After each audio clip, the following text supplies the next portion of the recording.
أعوذ بالله من الشيطان الرجيم بسم الله الرحمن الرحيم الحمد لله رب العالمين والصلاة والسلام على سيدنا ونبينا ومحمد وآل محمد اللهم صل على محمد وآل محمد.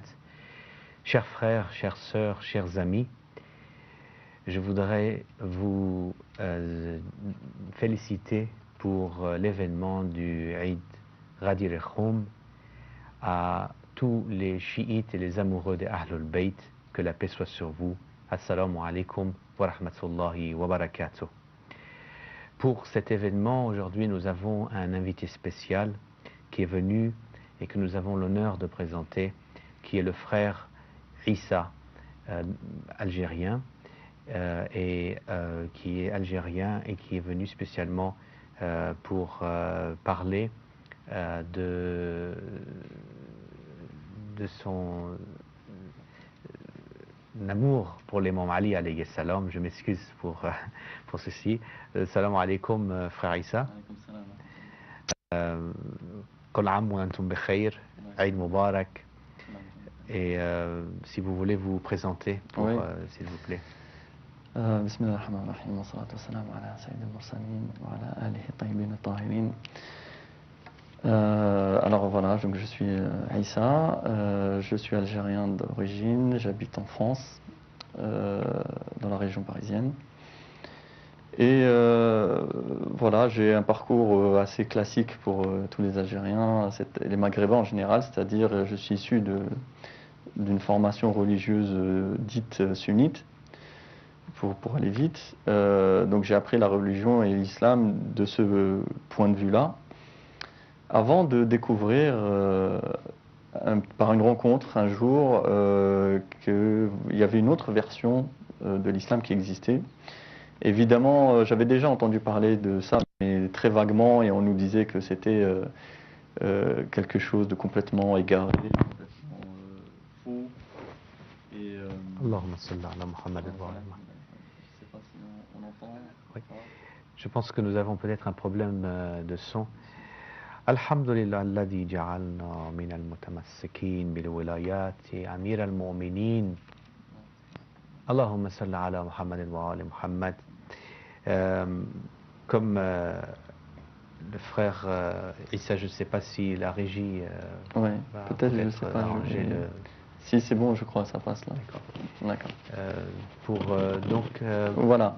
Donc je disais, comme beaucoup de Maghrébins en général et beaucoup de sunnites en général, évidemment, au début, on apprend la religion d'un point de vue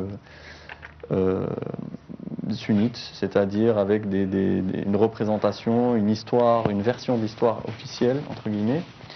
Et puis après, on est amené à découvrir qu'il y a une autre façon de voir les choses, qu'il y a une autre vérité, qu'il y a d'autres événements, une autre approche qui nous a été complètement cachée, en fait.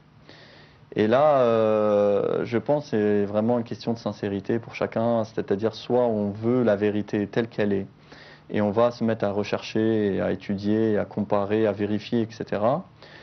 Et je pense que si on est vraiment sincère, on ne peut que se rendre compte qu'en fait on était dans l'erreur, dans une version qui était fausse. Soit on n'a pas cette sincérité-là et puis on continue, on revient à nos habitudes et au confort en fait dans lequel on est avec la majorité, et puis on se contente de ça et on fait avec, et voilà. Et donc moi, alhamdoulilah, j'ai cherché à me rapprocher de la vérité, du vrai islam, tel qu'il a été révélé au prophète Mohammed sallallahu alayhi wa sallam, et non tel qu'il a été transmis par ses compagnons, parce que on se rend compte après qu'effectivement il y a un grand écart entre les deux. Et c'est là que justement intervient le rôle primordial de Ahl al-Bayt alayhi salam, c'est-à-dire qu'on se rend compte, quand on découvre la voie de Ahl al-Bayt alayhi salam, on se rend compte que leur place vraiment, vraiment a été complètement minimisée, écartée, étouffée en fait. On se rend compte qu'il y a des personnages, par exemple, comme l'imam Ali, alayhi salam, Fatima Zahra, alayhi salam, Al-Hassan, Al-Hussein, et tous les autres imams. On se rend compte que finalement, on nous en a pratiquement rien dit. On ne nous a pas beaucoup parlé d'eux. On ne connaît pas vraiment qui ils sont, leur vie, comment ça s'est déroulé, comment ils sont morts. Tout ça, c'est très mis sous le tapis, en fait. Et moi, c'est ça qui m'a choqué la première fois. C'est que je commençais à me rendre compte que ces personnages ont une place extraordinaire, ont un rôle extraordinaire, mais qui n'étaient pas présentés à leur juste valeur. Et que d'autres personnes ont pris leur place dans la connaissance, dans l'opinion musulmane classique. C'est-à-dire effectivement que les compagnons, eux, on parle beaucoup d'eux, on raconte beaucoup leur vie, on les met énormément en avant pour justement prendre la place de ceux qui mériteraient ce rang et qui sont au premier rang desquels l'imam Ali ibn Abi Talib alayhi salam.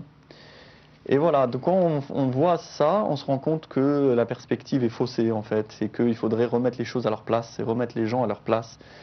Et après, c'est un travail qui fait que très rapidement, on se rend compte que que la version qu'on a reçue n'était pas la bonne et que c'était un petit peu comme une contrefaçon. Voilà, on apprend à...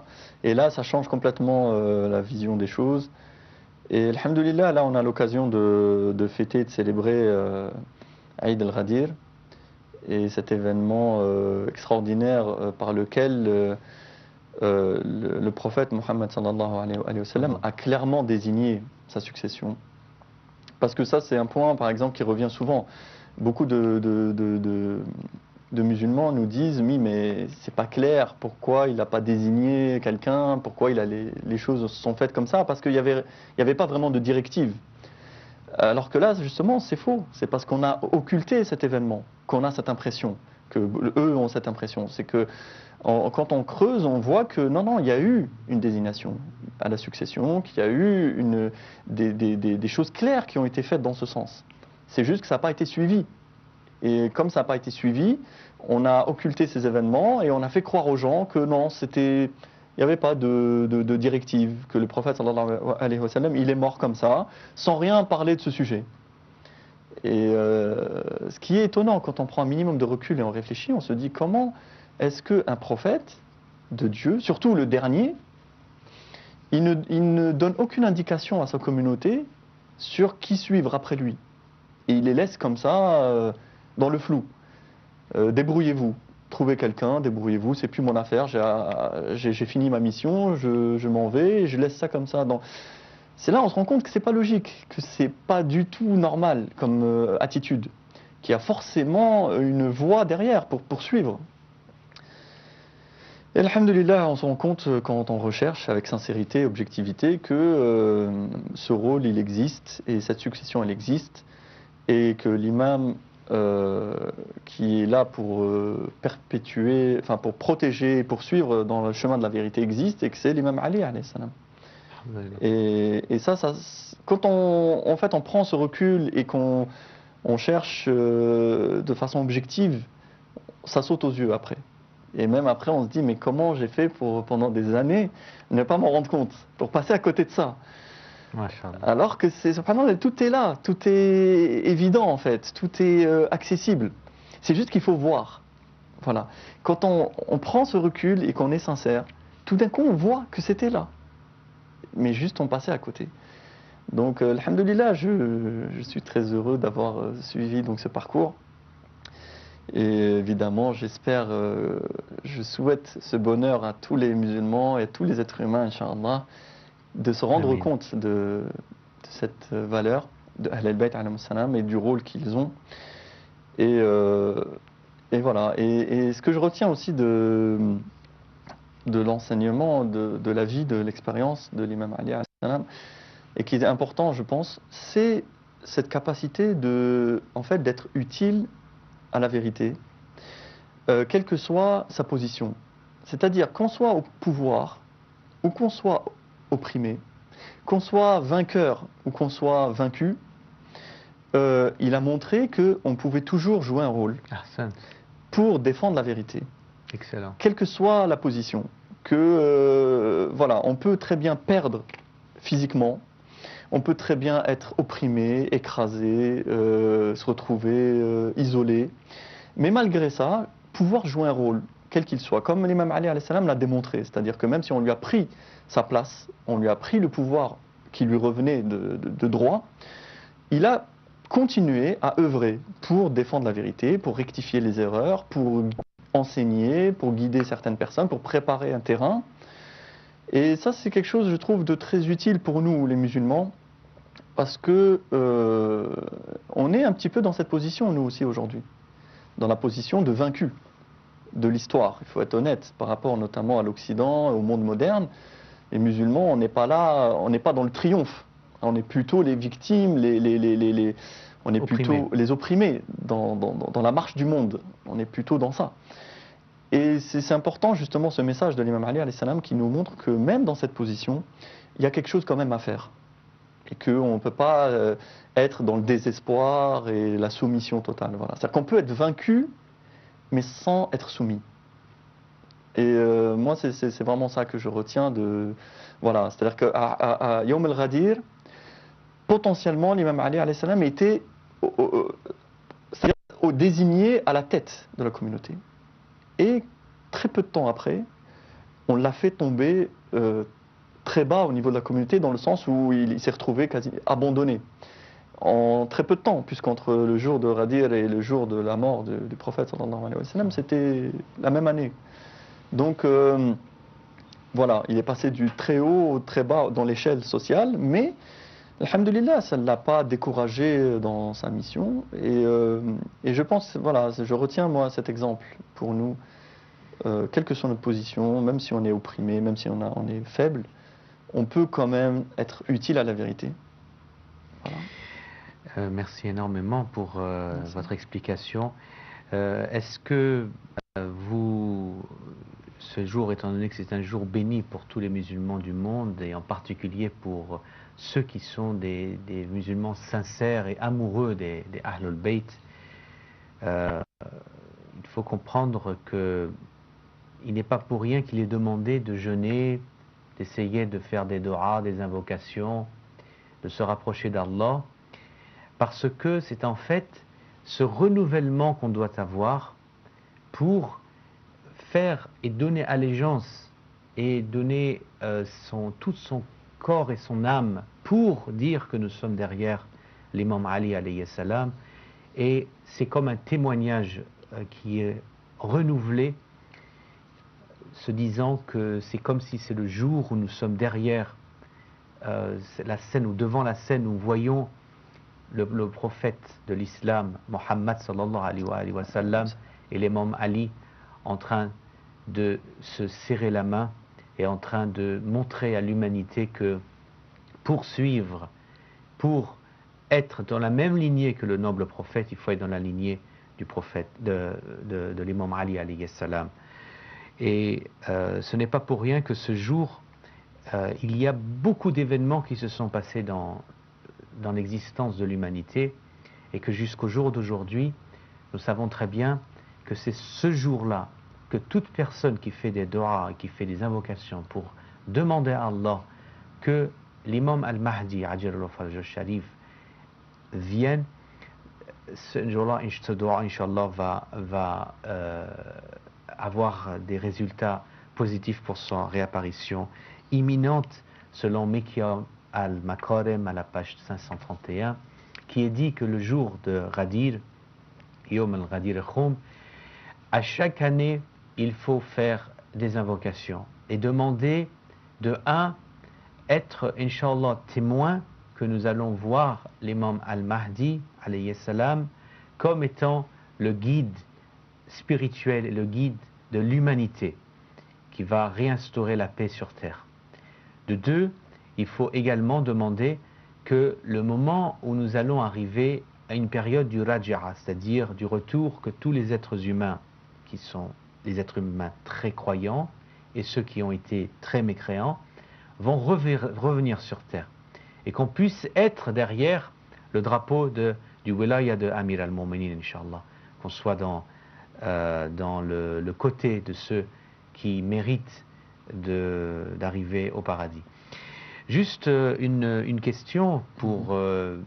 est-ce que vous, du moment où vous avez accepté l'imam Ali alayhi salam comme le wali d'Allah, qu'est-ce qu'il y a eu dans votre vie de changer? C'est-à-dire, est-ce qu'il y a eu des choses dont vous êtes rendu compte dans votre croyance, dans votre aqidah, dans votre comportement, dans votre religion, dans votre relation avec votre famille? Est-ce qu'il y a eu quelque chose qui a changé? Est-ce que vous pouvez expliquer sur ce changement lorsque vraiment vous avez eu la conviction que l'imam Ali alayhi salam, c'est celui qui est le successeur du noble prophète Mohammed sallallahu alayhi wa sallam? Oui, déjà, le changement au départ, c'est vraiment un changement de perspective, d'angle de vue. C'est-à-dire que la première chose, c'est qu'on se rend compte que on accède à l'islam véritable, originel, et c'est évidemment comme si en fait on découvrait un trésor qui était caché près de nous depuis des siècles et tout d'un coup on le trouve.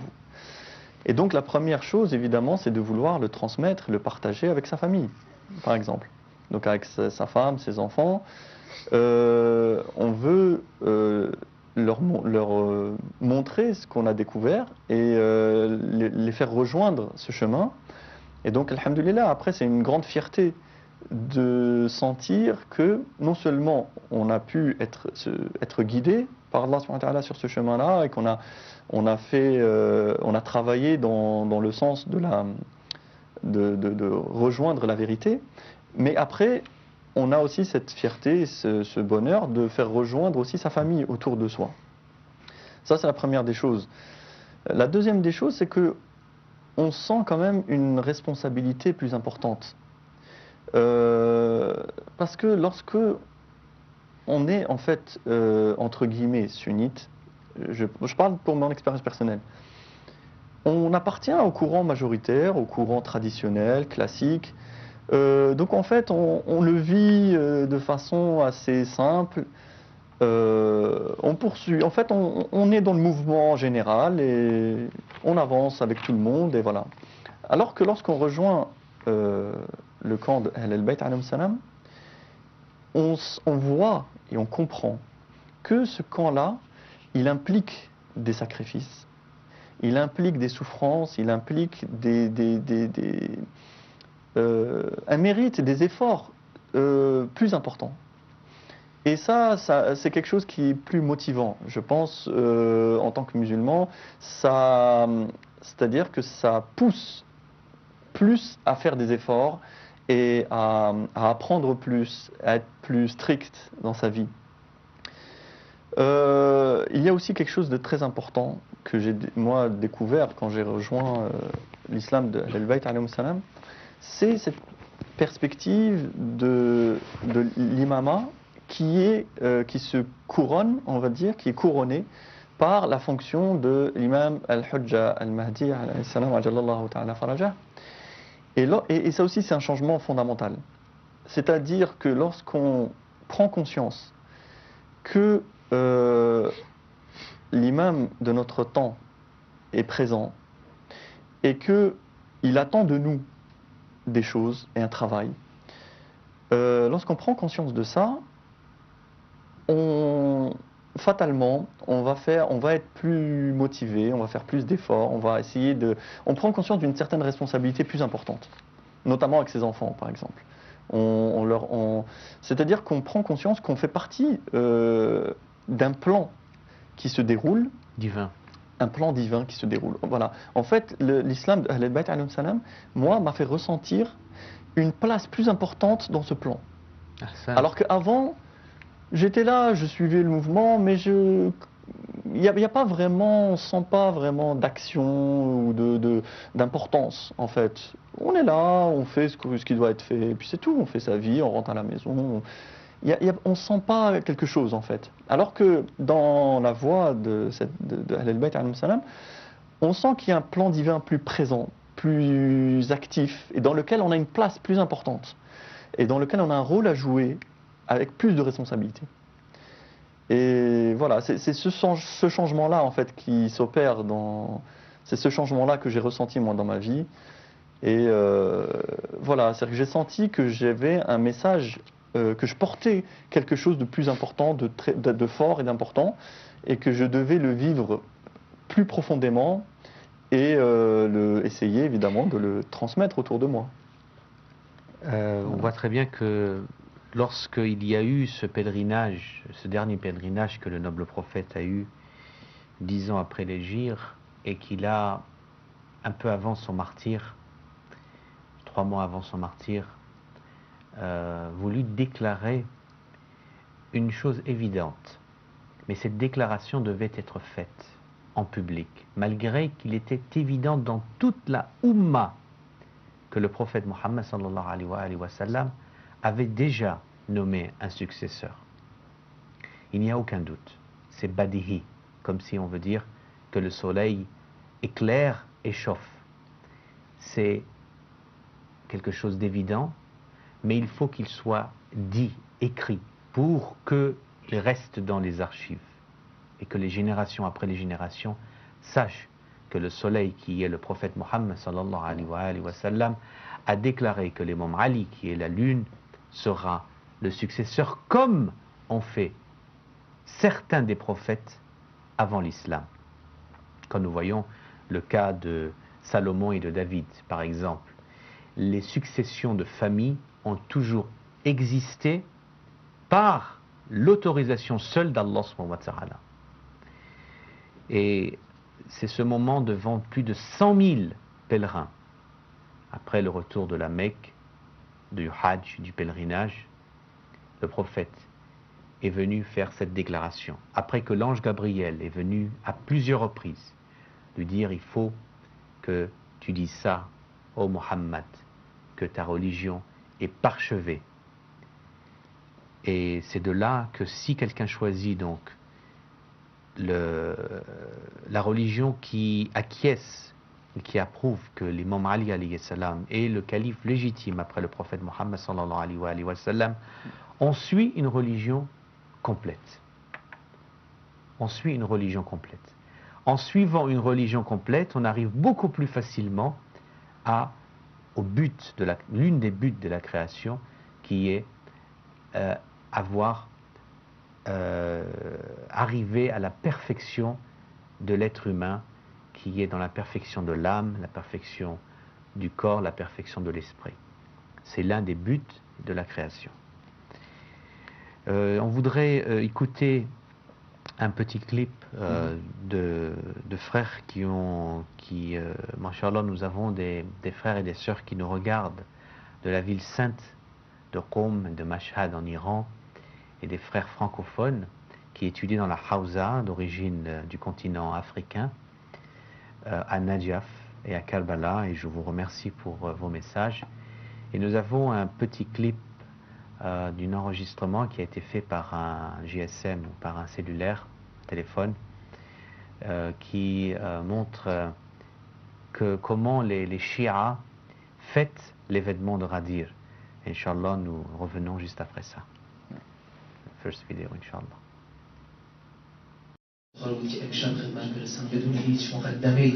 بسم الله النور بسم الله نور النور بسم الله نور كل نور بسم الله منور النور بسم الله خالق النور بسم الله نور على نور بسم الله مقدر النور بسم الله مدبر النور بسم الله نورا قبل كل نور بسم الله نورا بعد كل نور بسم الله نورا فوق كل نور بسم الله الرؤوف الرحيم بسم الله الحليم الكريم بسم الله العلي العظيم يا كبير يا حبيب يا رقيب يا غريب يا حسيب يا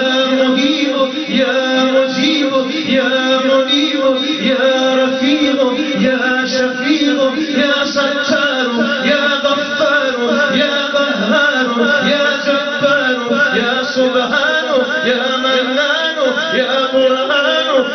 غفران يا حيان يا ديان يا حامد يا ماجد يا راشد يا أحد يا صمد يا صمد يا مثل يا فرد يا باعث يا شاهد يا ناصر يا سميع يا بشير يا صبور يا غفور يا شكور يا أنيس يا ملك يا قدوس يا سلام يا مؤمن يا محيمن يا متكبر يا خالق يا بارئ يا مالك يا مصمم يا محسن يا مبدئ يا معيد يا وهاب يا رشيد يا متين يا حليم يا عزيز يا أحمد يا أحد يا صادق يا باطل يا أسمع السامعين يا أبصر الناظرين يا أجبر الأجبرين يا أجمل الأكرمين يا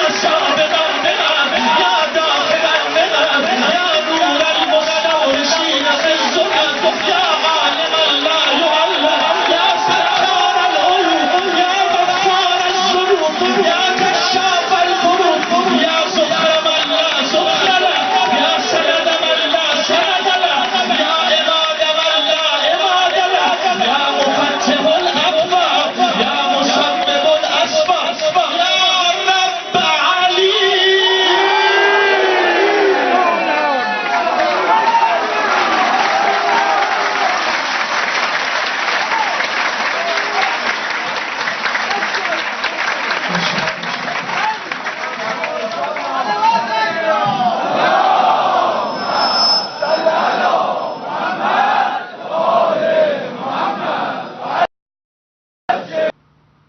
Allahumma salli ala Muhammad wa ala Muhammad. Subhanallah, vous voyez comment les Shia, les amoureux de Ahlul Bayt, des Rafidi, ils sont en train de fêter l'événement de Ghadir Khoum dans le monde entier, qui est une fête qui a été fêtée par les prophètes qui étaient avant le prophète Mohammed sallallahu alayhi wa sallam, tels que Nuh, tels que Ibrahim alayhi salam, tels que Lut, que tous les prophètes qui ont été envoyés ont fêté cet événement comme étant la clé même qui nous permet de comprendre le secret de la création, qui est le vrai message du prophète Mohammed sallallahu alayhi wa sallam, sans aucune modification, sans aucun changement dans la religion, qui a été parchevée, qui a été complétée et protégée par Allah subhanahu wa ta'ala. Donc, nous voyons dans cette vidéo qui a été prise par un des frères qui a enregistré ça par son portable et qui montre que ce Radoud qui a appris par cœur les 99 attributs d'Allah et que chaque des attributs ont déjà une énergie, un pouvoir, rien qu'en faisant le rappel, et qu'il est plus que recommandé que dès le matin et dès la journée, on se rappelle d'Allah en donnant ses attributs. Tous les jours, ces attributs devraient être récités. Pour l'événement de Ghadir Khoum, je suis sûr que vous qui êtes d'origine algérienne, vous avez peut-être pas eu l'occasion d'entendre ou de voir des événements sur place, quoique il fut un temps qu'en Algérie, Ghadir Khoum était célébré d'une manière grandiose. Nous avons encore je pense que des traces de Mouloud, c'est-à-dire la naissance du prophète Mohammed sallallahu alayhi wa sallam, qui se perpétue toujours en Algérie, qui a toujours existé depuis qu'il y avait une époque que c'était Shira, et certaines autres traditions ont disparu à cause d'autres pouvoirs politiques. Est-ce que vous avez eu l'opportunité de voir comment on célèbre Eid Ghadir Khoum, qui est dans les droits, dans la lecture du Coran, dans les prières, dans le jeûne? Est-ce que vous avez eu l'occasion d'entendre ou de voir ceci? Alors bon, moi je vis en France, en Algérie, je connais un petit peu, c'est évidemment fait de façon totalement clandestine, entre guillemets. Ajib. Oui, c'est extrêmement discret. La communauté shia en Algérie, alhamdoulilah, elle se développe de plus en plus, mais elle reste quand même très marginale. Et elle est soumise quand même à une pression sociale qui est hostile. Donc, je ne pense pas, wallahu alam, qu'il y ait des célébrations publiques, je ne crois pas. Ça se fait vraiment de façon très discrète. Maintenant, en France, il y a évidemment dans les centres Shia, en région parisienne notamment, des célébrations qui sont faites. Et notamment à destination aussi des enfants, pour permettre qu'ils prennent conscience de cet événement et qu'ils intègrent cette importance. Et alhamdoulilah, évidemment, c'est un événement majeur qui se doit d'être célébré par tous ceux qui font la wilaya de l'imam Ali alayhi salam. Mais voilà, c'est-à-dire que la prise de conscience progresse. Maintenant, la manifestation de cela n'est pas toujours facile selon le contexte. Mais j'espère, Inch'Allah, qu'un jour prochain, ça sera fait publiquement partout sur Terre, Inch'Allah.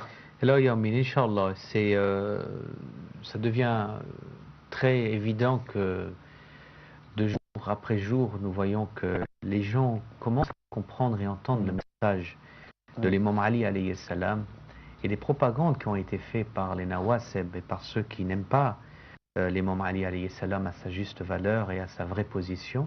Parce qu'un nawasib, c'est pas forcément quelqu'un qui n'aime pas l'imam Ali, parce que tout le monde va dire qu'ils aiment l'imam Ali, comme si quelqu'un va dire est-ce que vous aimez la lune? Tout le monde aime la lune. Mais le mettre à sa juste valeur, quelqu'un qui ne met pas l'imam Ali alayhi salam à sa juste valeur, il devient un nasibi. Il devient quelqu'un qui ne l'aime pas, qui ne fait pas d'effort pour le connaître et qui ne se dissocie pas de ceux qui le manquent de respect. Et nous voyons qu'en Afrique, par exemple à Libreville, au Gabon, nous avons peut-être une petite communauté de Shia. Au Mali, j'ai eu un cheikh, un muammam, qui a étudié dans la Hausa, qui a ouvert un petit centre. Et il me dit que c'est pas tous les mois, mais tous les jours, il entend quelqu'un qui se convertit et qui veut se poser la question. Ils disent qu'ils étaient très étonnés, qu'ils pensaient que les Shia, ils adoraient Ali comme leur Dieu, ils prenaient les membres pour un fait, et qu'en fait, l'ange Gabriel s'est trompé de direction et il a fait une erreur cruciale. Ça, c'est les propagandes qui étaient dites, que même dans certains villages, vous allez dans les villages sunnites en Iran, comme l'Iran était le pays connu pour être un pays des nawasib, et le sunnisme vient d'Iran, c'est très connu, et vient de cette région perse et Madjous, et c'était connu disant que les chiites sont des gens qui ont une queue de diable. C'est-à-dire, si vous voulez reconnaître un chiite, soit vous reconnaissez qu'ils ont deux bosses sur la tête, soit une queue de diable. Et c'est des choses qu'ils disaient ça depuis des générations à des enfants dans des villages, et beaucoup croyaient à ceci. Et ce qui donnait toujours une distance avec les gens pour mieux connaître la vérité, étant donné qu'ils avaient déjà des idées préconçues contre le chiisme. Au jour d'aujourd'hui, nous avons à peu près la même chose. Vous allez par exemple à Château-Chinon ou dans des centres de confession sunnite, et vous voyez des gens qui ont l'air très éduqués, mais ils donnent des idées comme par exemple l'ange Gabriel. Les chiites croient que l'ange Gabriel s'est trompé et que les chiites, ils ont une religion différente. Et qu'en fin de compte, lorsqu'on regarde, c'est l'inverse, c'est-à-dire c'est l'arroseur arrosé, c'est en fait celui qui pense que les chiites sont des Ahl al-Bid'a, c'est en fait les Bakri et les sunnistes qui sont Ahl al-Bid'a en faisant des changements et des innovations très différents du noble prophète. Donc l'une des raisons, c'est qu'il est important absolument qu'on prenne la corde de l'imam Ali alayhi salam et qu'on s'agrippe pour arriver au prophète Mohammed sallallahu alayhi wa sallam. Simplement, dans la dimension plutôt sociale, c'est-à-dire on veut retourner plus dans cette dimension que dans tous les enseignements que l'imam Ali alayhi salam nous donne pour l'éducation des enfants par exemple, il insiste sur l'éducation, il insiste sur la recherche de la croyance et constamment de se poser la question est-ce que je suis sur le bon chemin ou pas. Quel impact ils ont eu, et il a dans votre vie vis-à-vis vos propres enfants? Vis-à-vis, par exemple, est-ce que vous pensez que lorsque vous voulez éduquer vos enfants ou enseigner quelque chose à vos enfants, vous avez en quelque sorte l'image de l'imam Ali alayhi salam devant vos yeux, ou est-ce qu'il y a certaines paroles qui vous ont touché, qui ont permis à peut-être vous rapprocher plus de lui avec vos enfants? Oui, moi encore une fois, je parle de mon expérience propre. Moi, l'axe qui en fait s'est développé en moi par rapport à cette image de l'imam Ali alayhi salam, et que j'essaye de transmettre, c'est justement, pour en revenir au l'événement de Ghadir, c'est la légitimité du pouvoir. Du pouvoir au sens large, c'est-à-dire évidemment le pouvoir politique, mais aussi le pouvoir, l'autorité en fait, l'autorité culturelle, sociale. Moi, l'enseignement majeur que j'essaie de transmettre, c'est de dire aux enfants notamment que, en fait, il faut faire très attention à qui on obéit et de qui on accepte l'autorité. Et c'est quelque chose qui n'est pas évident, c'est-à-dire pas quelqu'un ou un mouvement ou une idée ou un groupe qui a de fait l'autorité. Parce qu'il a l'autorité, on doit naturellement l'accepter. Voilà, moi c'est vraiment sur ce. C'est-à-dire que on peut aujourd'hui, c'est ce qu'on vit, c'est-à-dire qu'on vit sous un régime d'autorité, que ce soit politique, économique, social, culturel, idéologique. Mais toutes ces autorités-là ne sont pas légitimes. Et donc on n'a pas à s'y soumettre. Même si on est contraint de le faire par la force des choses et du système, mais on doit au minimum intérieurement le rejeter. Et voilà, et je pense que ça c'est très important pour justement l'éducation des enfants et leur formation, de leur apprendre à être libres dans leur tête vis-à-vis de ces autorités qui les entourent et qui essayent de les guider, de les orienter dans leur développement, qui essayent par exemple de leur enseigner comment s'habiller, comment manger, comment penser, comment vivre, vers où s'orienter, se destiner. Et moi, j'essaye de leur montrer qu'il faut continuellement se poser la question de savoir est-ce que le chemin qu'on nous trace ou l'orientation qu'on nous donne, est-ce qu'elle est légitime ou pas? Et ça revient à la wilaya de l'imam Ali alayhi salam. Tout se joue justement à ça. En fait, c'est le même processus, mais sur tous les plans de la vie. C'est-à-dire qu'entre guillemets, en fait, on a continuellement l'imam Ali ou Abu Bakr, dans toutes les dimensions. Et on a toujours ce choix-là. Est-ce que ce qu'on me propose, c'est légitime ou pas? Est-ce que c'est agréé par Allah subhanahu wa ta'ala ou pas? Est-ce que l'idée que je veux prendre, est-ce que voilà, le chemin qu'on me propose, par exemple la télévision, on sait très bien que elle diffuse des messages, qu'elle pousse les enfants, par exemple, à croire en certaines valeurs ou à adopter certains comportements, etc. Et ça, c'est quand on a la wilaya de l'imam Ali alayhi salam, justement, on prend conscience qu'on a continuellement un effort à faire de rejet des fausses autorités, qu'on peut appeler de manière globale le tarout. Alors, ce point que vous avez donné sur l'autorité, on peut même le traduire, le wilaya, un des sens, c'est l'autorité. C'est un point crucial que vous avez donné. En fait, c'est le point on a tourné un peu autour, mais l'un des points le primordial lorsqu'on parle du wilaya de l'imam Ali alayhi salam, c'est à qui devient l'autorité, en qui doit-on suivre en tant qu'autorité, prendre ses priorités. Et comme vous avez dit, il y a l'autorité qui est politique de ce monde, donc l'organisation du monde, et l'autorité qui devient religieuse, et l'autorité qui devient sociale, économique, etc. Simplement, je vais me permettre à vous donner une petite explication sur ces différents types pour approfondir et le mettre plus dans le domaine pragmatique. C'est que il est clair, et je le répète à plusieurs reprises, c'est non seulement présent dans nos sources de hadith, mais c'est approuvé par la majorité, voire même l'unanimité de nos ulama. Il est clair que l'autorité qui est sur terre, elle doit être dirigée que par Allah et celui qui l'a envoyé comme étant l'autorité légitime. Lorsqu'il n'y a pas une présence d'un ma'asoum ou d'une personne qui est infaillible, l'autorité doit rester à cette faillible et on doit se dissocier des autorités diaboliques. Cependant, il faut respecter tout ce qui est dans le sens même de l'organisation et du respect des droits d'autrui. Il va dans le sens même de notre enseignement islamique, même si c'est utilisé sous un autre nom. Par exemple, la loi islamique dit qu'il est interdit de tuer.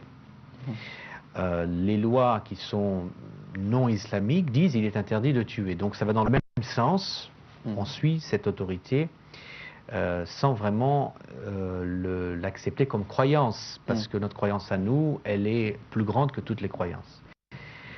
Donc il y a des priorités dans l'autorité. Dans l'autorité politique, il est clair que al-wilaya, ça retourne qu'au ma'soum. Inch'Allah, nous allons avoir le break et nous revenons dans quelques instants. Salam alaikum. بسم الله الرحمن الرحيم. قناة فدك، صوت الجهر بولاية آل محمد عليهم السلام، تناشد المؤمنين الإسهام في تغطية نفقات البث. إن هذه القناة التي تنتهج الصدق والصراحة إنما تستمد تمويلها من تبرعات المحسنين من المؤمنين والمؤمنات الذين يؤمنون بضرورة وجود هذا الصوت الإعلامي الصادق البعيد عن التنازلات والمساومات على حساب الحق. يمكنكم مد يد العون والمساعدة الآن بالاتصال بهيئة خدام المهدي عليه السلام مكتب لندن، وذلك على الأرقام التالية: 0044 777 55 78 500 أو 0044 77 33 03 5181. نصر الله من نصر آل محمد الطاهرين عليهم السلام. Shaitan al-Rajim. Assalamu alaikum wa rahmatullahi wa barakatuh. Nous revoici de retour. Il est présentement 15h28 heure de Londres et de Casablanca. Il est 16h28 heure de Paris et de Bruxelles. Et il est 10h28 du matin heure de Montréal et d'Ottawa. Nous sommes en présence avec le frère Issa, d'origine algérienne, qui est venu et qui est venu partager ses expériences depuis sa reconversion à l'islam véridique, l'islam du prophète Mohammed sallallahu alayhi wa sallam, durant ce jour de Ghadir Khoum, qui est un jour très important, parce que c'est non seulement le jour où on doit connaître exactement quelle est notre croyance, mais c'est le jour également pour se poser plein de questions et de refaire encore une revue de notre croyance et de notre pratique. Nous étions arrêtés sur l'autorité et nous étions en train de parler des priorités que le frère Issa avait très bien expliqué, que en faisant dire que la wilaya, en fin de compte, l'une des significations, c'est l'autorité. Il a bien parlé que qui choisir exactement et quelle est la priorité qu'on doit avoir sur les autorités. Il y a des autorités qu'on doit suivre de force, mais ce n'est pas une autorité légitime. Il y a des autorités que, en fait, une autorité divine et qu'on doit suivre à tout prix pour pouvoir arriver, Inch'Allah, à la grande récompense. Et j'étais en train de parler de cette wilaya, donc c'est là où on a eu une pause. Et il faut bien faire la part des choses, que lorsqu'on parle de l'autorité de Sahib al-Zaman, l'imam al-Mahdi al-Sharif, cette autorité vient d'un infaillible. Donc tout ce qu'il va nous dire, c'est comme si c'est la parole d'Allah qui vient par rapport à ce Messie ou à al-Mahdi. Et si, advenant, ils disent que nous allons ouvrir les frontières, ou nous allons par exemple considérer cette région comme par exemple la région qui va être pour un tel ou pour un tel, c'est légitime. Il n'y a pas besoin de se poser la question. Mais s'il y a une autorité qui n'est pas divine, c'est-à-dire une autorité qui est d'un faillible, de quelqu'un qui est par exemple élu par du peuple et qui veut simplement régner un ordre pour ne pas vivre dans l'anarchie, pour avoir un ordre durant cette occultation, il y a des choses qui est possible à faire et des choses qui ne peuvent pas faire. Par exemple, il est impossible de conquérir des territoires ou envahir des territoires sans l'autorisation d'un infaillible. Par exemple, moi, en tant que musulman, si je me dis, bon, advenant que c'est cette place que j'habite, je veux que ce soit un territoire musulman, sans l'autorisation d'un infaillible, je ne peux pas faire ça. Donc c'est pour ça qu'il y a une erreur lorsque certaines personnes qui se disaient, par exemple, des gouverneurs, et qui voulaient, au temps du prophète, ou après le martyre du prophète, et qui voulaient faire des choses sans l'autorisation du prophète, sans l'autorisation de l'imam Ali, alayhi salam, comme Omar ibn Khattab. À qui il a eu cette autorisation de pouvoir envahir certains endroits? Il faut qu'il demande l'autorisation à l'imam Ali, alayhi salam. Il aurait pu lui demander l'autorisation, mais il ne l'a pas fait. Pourquoi l'imam Ali, alayhi salam, était emprisonné durant l'époque où il a voulu envahir les endroits? Pourquoi l'imam Ali, alayhi salam, se sentait attristé lorsqu'il voyait le résultat des massacres en revenant de ces soi-disant conquêtes, qu'il y a eu de nombreuses victimes et nombreux innocents qui se sont fait tuer? Pourquoi faire? Quel est le résultat de ce pouvoir? Donc, al-Walaya al-Faqih, qui est en fait une autorité de la jurisprudence, durant la présence de nos infaillibles, cela revient en fait à l'imam infaillible, qui vient de cette autorité qui est non seulement une autorité de société, politique, économique, sociale, religieuse, etc., toutes les sphères de la vie humaine. Mais durant l'occultation, cette wilaya al-faqih existe toujours, mais elle devient pour umur hasbiya, c'est-à-dire en fait qui devient pour tout ce qui est dans la sphère de la société, pour les affaires religieuses. C'est-à-dire pour quelqu'un qui a des questions religieuses, il va faire un retour à cette wilaya qui est la wilaya al-faqih, qui n'a rien à voir avec la wilaya des infaillibles.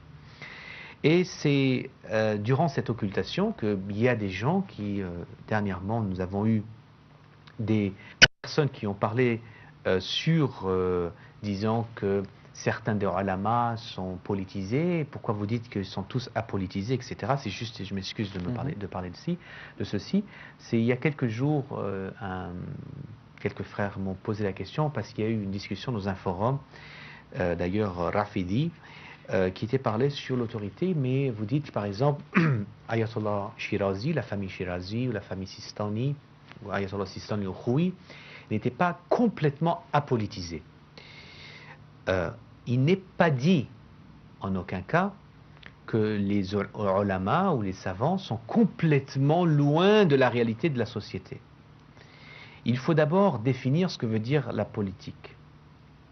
De deux, il faut comprendre ce qu'ils veulent dire qu'ils sont apolitisés. C'est-à-dire, par exemple, il est vrai que si vous voyez une oppression, un croyant, qu'il soit un marja ou non, la seule chose la chose qu'il peut faire, la minimum des choses qu'il peut faire et qu'il doit faire, c'est de le dire et de propager, de dire que ce qui est fait, c'est une oppression. Donc ce message va être transmis à d'autres personnes qui vont avoir le regard sur un acte qui a été fait d'oppression. Donc cet acte, c'est-à-dire tout va dépendre en fait des gens, qu'est-ce qu'ils vont faire après avoir entendu ce message, et de là il y aura donc cette question que est-ce que cette chose a été faite à base politique ou pas? Non. Politique, si on veut le traduire comme une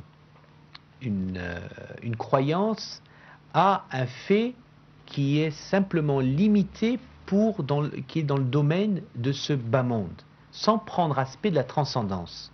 Ceci est considéré comme une politique.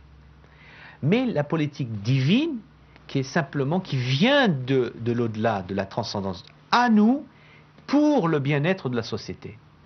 Ça devient une politique réelle, une politique des infaillibles.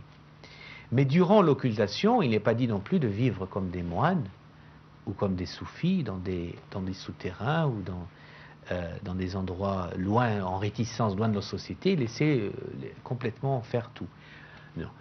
On doit utiliser le quiétisme, c'est-à-dire cette apolitisation, de ne pas se mêler de ces jeux diaboliques de la politique voulant décider comment le monde veut gérer. Même si vous voulez être 1 million de personnes, vous ne pourrez pas changer ces 10 mafias qui veulent diriger le monde. Il n'y a que Sahib al-Zaman, al Sharif, qui va changer tout le système mondial.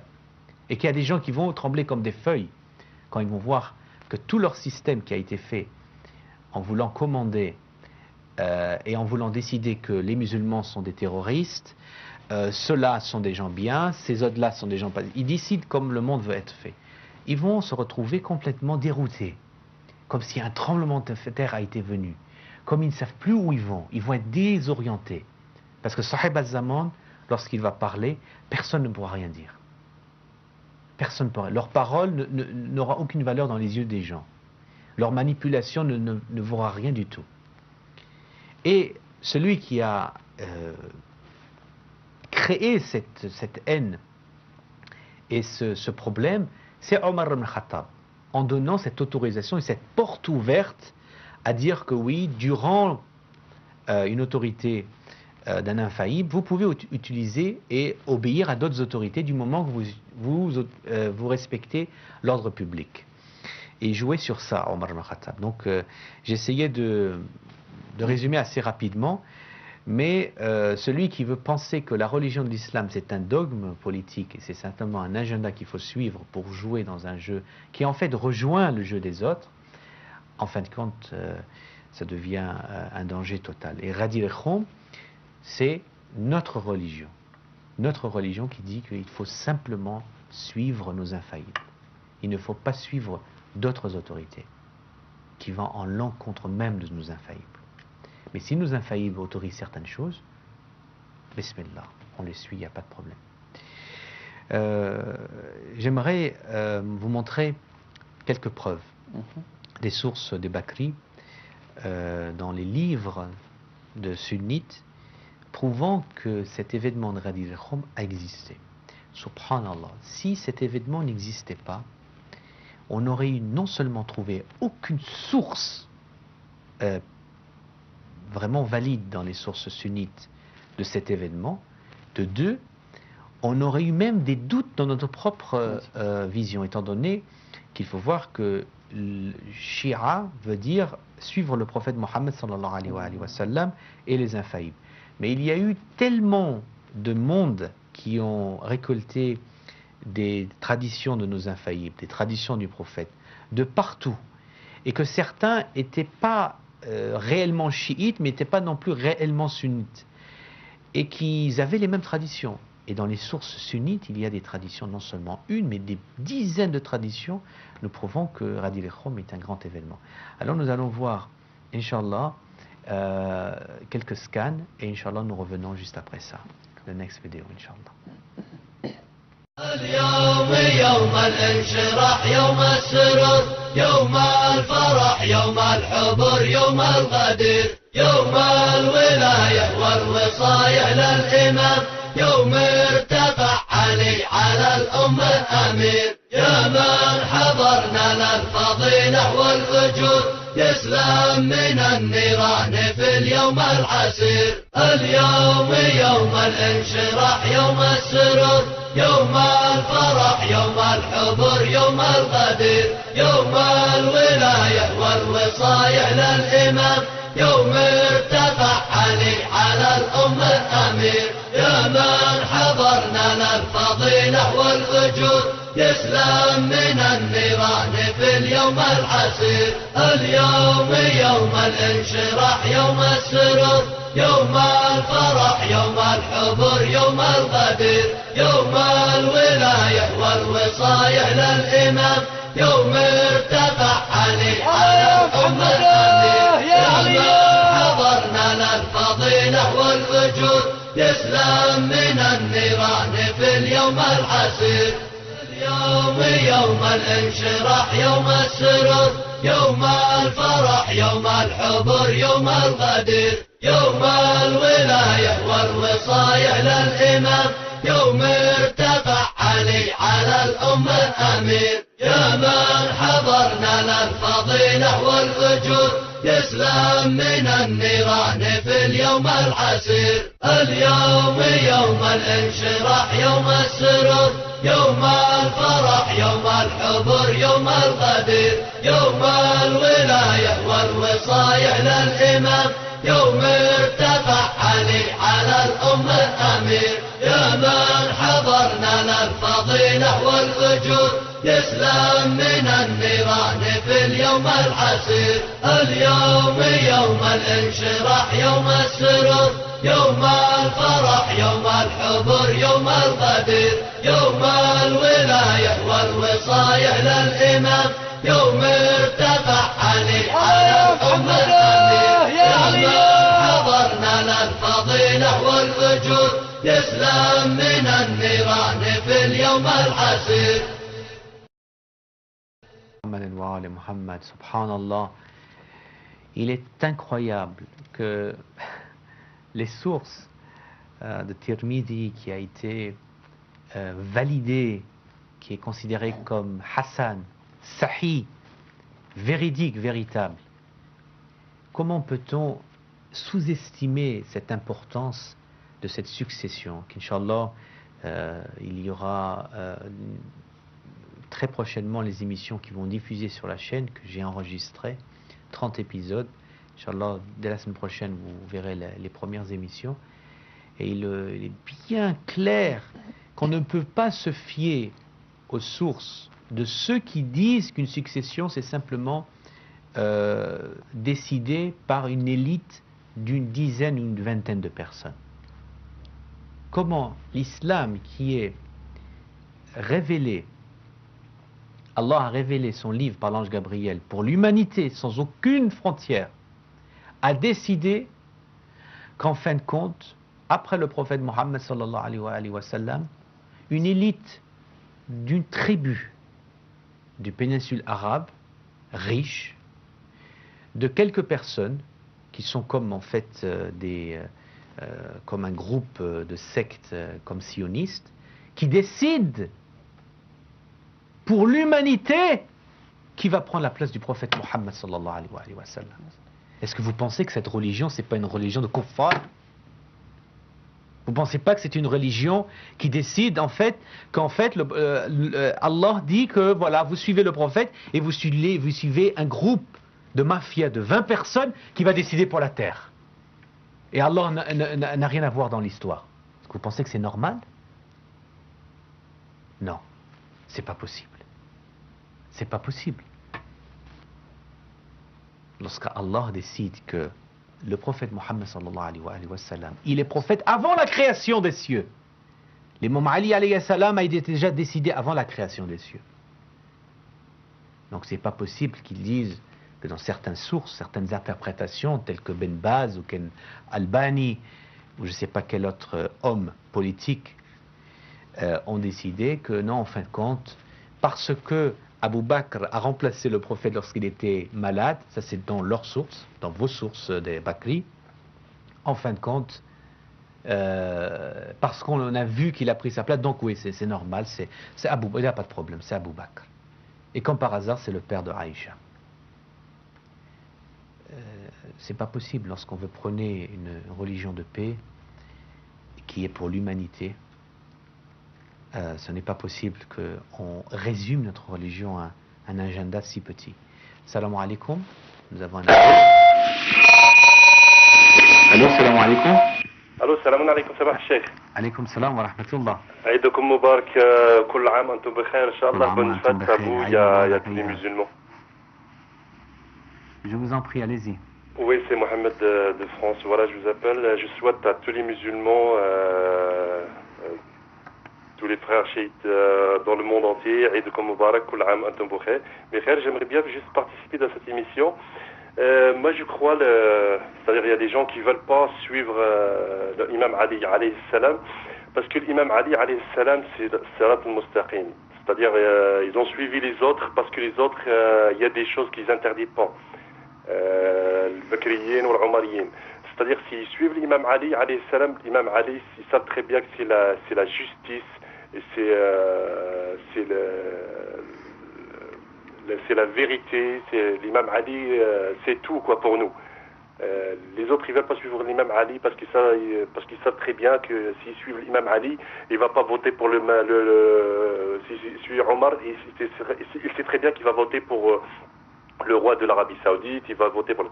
Mais suivre l'imam Ali, parce que quand on est riche, on est obligé de partager l'argent avec le pauvre.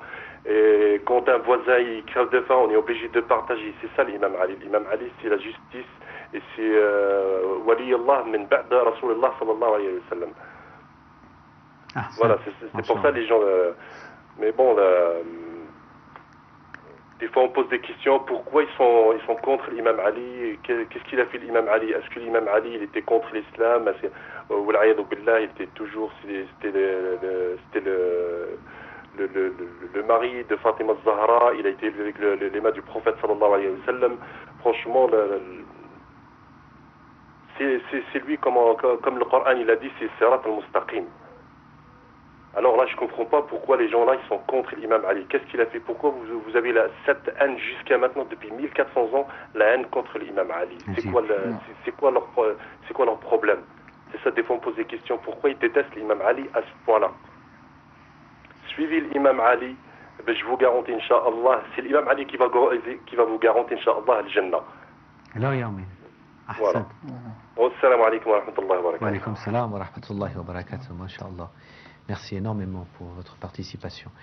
Je voudrais, si ça serait comme un amr bil ma'rouf wa nahy anil munkar, d'essayer de partager un peu, de goûter un peu à cet amour que vous avez choisi pour l'imam Ali alayhi salam, pour nos téléspectateurs. Et je sais que nous avons beaucoup de téléspectateurs d'Algérie, que d'ailleurs j'envoie le salam et l'Aïd spécialement pour ceux de Bohran et d'Alger qui nous écrivent, et nos frères qui se trouvent également un peu ailleurs dans le pays. Et si vous avez, nous aimerions savoir qu'est-ce que vous pouvez raconter, voilà, je veux dire d'une manière simplifiée, votre conversion, faire goûter un peu cet amour et les partager avec. D'accord. Déjà, bon, ça remonte un petit peu déjà maintenant dans le temps. C'était une dizaine d'années à peu près. Comme j'ai dit au départ, moi j'avais une formation sunnite de base, classique et par tradition familiale en fait. Et un jour, alhamdoulilah, j'ai rencontré quelqu'un, un frère chiite, et c'était la première fois que je rencontrais un chiite physiquement. Et donc j'ai voulu en savoir plus sur ses croyances et voir si ce qu'on m'avait toujours raconté était vrai ou pas, et s'il avait des explications à me donner pour justifier pourquoi est-ce qu'il est différent, pourquoi il ne rejoint pas le mouvement général. Et alhamdoulilah, j'ai écouté ce qu'il avait à me dire, et lui m'a expliqué ses positions, il m'a donné des arguments pour justifier ses croyances et ses pratiques. Et de là, j'ai commencé à chercher pour vérifier si ce qu'il disait était correct ou pas. Et je me suis rendu compte de plus en plus, au fur et à mesure de mes recherches, que ces arguments étaient solides. Et je me suis rendu compte que c'était moi qui avait des insuffisances dans mes connaissances et dans mes interprétations. Et je me rendais compte que sa manière de voir les choses était beaucoup plus logique et beaucoup plus saine. Et ça rentrait beaucoup plus facilement dans mon esprit que ce que moi j'avais reçu. Et c'est pour ça que je pense que c'est l'élément vraiment le plus important, c'est cette ouverture, en fait, cette capacité à écouter simplement les arguments de l'autre. Je pense que malheureusement, beaucoup de sunnites, on les a formés et on les a éduqués à refuser dès le départ, le simple fait d'écouter l'argument de l'autre, ou de lire par exemple un livre. Beaucoup refusent déjà ça, dès le départ. Ils disent non, je ne veux pas lire, je ne veux pas savoir, je ne veux pas écouter. Et donc ils restent enfermés dans leur... Quelle est, vous pensez, cette réticence à vouloir faire cette démarche intellectuelle? C'est vraiment par formation, c'est-à-dire on les forme à ça. On les éduque dans ça. Les imams dans les mosquées ou dans les émissions de télévision satellitaires ou les fréquentations générales dans le monde sunnite encouragent les musulmans à ne pas dialoguer et ne pas écouter l'autre version. Parce qu'évidemment, ils savent très bien, c'est ce qui s'est passé pour moi et pour beaucoup d'autres, et Inch'Allah pour de plus en plus, que si on commence à écouter l'argument de l'autre et à l'analyser de façon objective, on se rendra compte que la vérité n'est pas comme on nous a fait croire. On se rendra compte que dans la version sunnite des choses, il y a énormément de contradictions, il y a énormément de choses floues, il y a énormément de choses qui ne collent pas. Et ça, on ne peut pas s'en rendre compte tant qu'on n'a pas vu l'autre côté. Tant qu'on reste dans ce cercle fermé d'explications préfabriquées qu'on nous raconte depuis qu'on est enfant, on n'a pas cette conscience des choses. En fait, on l'accepte. Même si des fois, au fond de nous-mêmes, on sent que c'est un peu bizarre. Mais bon, on nous dit c'est comme ça, il faut croire comme ça, et tout va bien.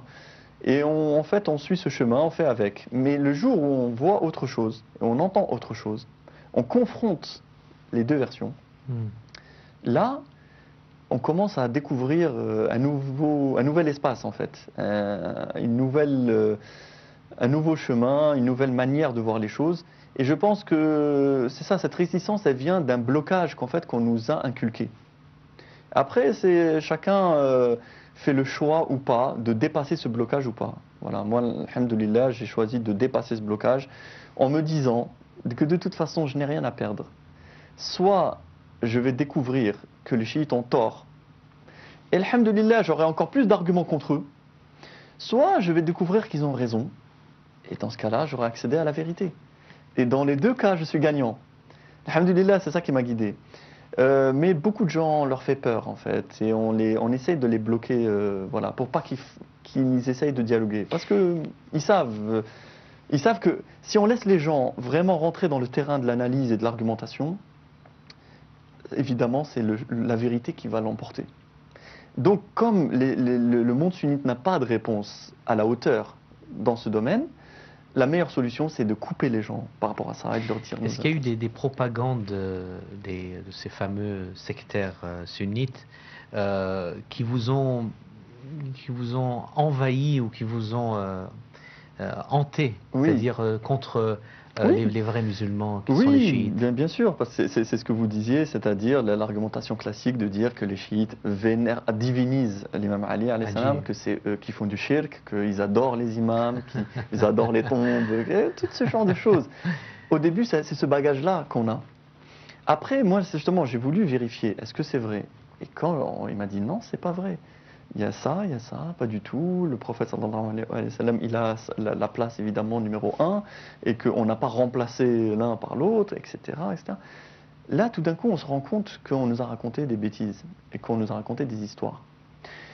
Et après, en analysant les arguments, etc., après j'ai compris pourquoi on m'a raconté tout ça. Évidemment, c'était pour m'empêcher d'aller vers ce chemin. Mais quand on enlève ça de sa tête et qu'on analyse les choses de façon neutre et objective, on découvre évidemment une autre vérité et la vérité. Et on se dit, alhamdoulilah, que j'ai fini par découvrir ça et que j'ai pas passé toute ma vie à côté de ça. Parce que voilà, beaucoup de gens, malheureusement, suivent un chemin qu'on leur a tracé. Et toute leur vie, en fait, ils suivront ce chemin alors qu'il ne vient pas d'eux. Que la plupart du temps, ils ne l'ont pas eux-mêmes choisi et décidé en connaissance de cause. C'est juste par tradition, ils suivent, voilà, on leur dit Abou Bakr est formidable, ok, il est formidable. Mais ils n'ont jamais vérifié dans les textes et dans les sources et dans la réalité des choses. C'est pour ça que c'est très important, vraiment, je pense qu'une personne qui cherche vraiment la vérité et de façon sincère, il ne peut que voir voilà, la wilayat d'Imam Ali alayhi salam et le rang d'Ahl al-Bayt alayhi salam. C'est flagrant, voilà. Mais encore faut-il le voir et vouloir le voir. Voilà, sans a priori, sans voilà, être neutre, objectif et analyser les choses de façon honnête. Alors le moment où vous êtes converti, c'est Oui. le moment que vous avez décidé, vous êtes dire, je veux être un vrai musulman Oui. et je veux me reconvertir dans la religion de la fitra. Oui. C'était, vous rappelez, enfin c'était, est-ce qu'il y avait un événement en particulier? Vous pouvez me rappeler de ce jour? Qu'est-ce que vous avez fait? Non, vraiment, c'est venu progressivement. C'est venu progressivement, assez vite, mais ça s'est pas fait comme ça en un coup. C'est venu progressivement par les recherches. Après, c'est un sentiment intérieur de paix. Voilà. Et tout d'un coup, je sentais que les choses que je découvrais, elles prenaient une place toute seule, naturelle. Voilà. Que c'était pas forcé. Des éléments qu'on force à combiner ensemble, où on sent que ça va pas ensemble, mais on les pousse malgré tout. Là, je découvrais, je ressentais que c'était fluide, que c'était naturel, que c'était fluide, que c'était logique, que les explications étaient complètement cohérentes. Et voilà, et un nouveau paysage se dessine en fait. Voilà. Et après, bon, alhamdoulilah, il y a eu des rêves, etc., qui m'ont encouragé dans ce sens, voilà, qui m'ont confirmé dans ce sens. Je ne dis pas que c'est le rêve qui fait la vérité, mais des choses que j'ai rêvées qui m'ont voilà, confirmé dans ça. Mais c'était surtout une démarche vraiment analytique et voilà, historique, parce que j'ai toujours été intéressé par l'histoire. Et ça aussi, l'histoire des premiers temps de l'islam est complètement, malheureusement, déformée, falsifiée, etc. Et quand on se rend compte que, notamment tous les conflits qu'il y a eu, tous les événements qu'il y a eu, voilà, c'était vraiment une démarche scientifique en fait, qui a fait que j'ai découvert que l'islam authentique était celui de Ahl al-Bayt alayhi salam et pas celui qu'on m'a raconté. Et ça s'est fait voilà, naturellement, progressivement. Voilà, comme une évidence. Après, au bout d'un moment, voilà, c'est devenu évident pour moi. Alhamdulillah, c'est vraiment, c'est sûr que ça, c'est touchant. Je crois qu'on entend une expérience, quelqu'un qui a expérimenté et a goûté cet amour et cette religion de l'islam et qui avance dans ce domaine. Et surtout, c'est le jour de Ghadir Khoum.